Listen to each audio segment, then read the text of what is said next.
Hawaii's biggest public works project ever, coming off mothballs next week. KITV4's Andrew Pereira joins us now with a decision that cleared the way. So, Andrew, the City Council expedited some of those approvals today. Yeah, that's right, Yunji and Paula. It was an effort to save money on delay claims, but not all council members are convinced those savings will actually occur. After more than a year of sitting idle, rail supporters are anxious to once again hear the sounds of heavy machinery.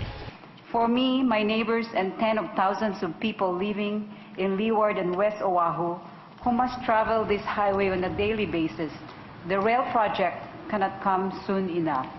For rail opponents, council approval of a shoreline permit as well as an agreement between the city and state Wednesday was premature. Give yourself time because this really is important. You don't want to, well, and the public doesn't want you to make a mistake again.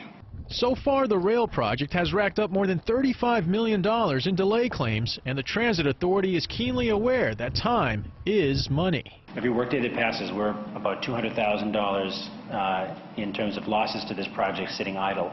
But with a federal court case hanging over the $5.3 billion project, not all council members are convinced savings will actually materialize. And without a real cost analysis, and for me, I think, this is kind of like a roll of the dice. I mean, it's kind of a crapshoot as far as saving money. HART Executive Director Dan Grabauskas remains confident federal courts will rule in the city's favor. That means Monday morning, more than 150 Kiewit workers will be back on the job. 16 rail columns already built in East Kapolei will grow to 422 as construction reaches Aloha Stadium.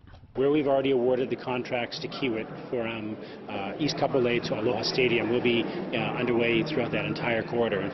Still, uncertainty remains. The rail project's August monthly report shows a 90% chance of additional costs since final engineering has not been completed for the city center. It's not predictive. It's just indicative of the possibility of something happening, and so we just need to really be on top of it.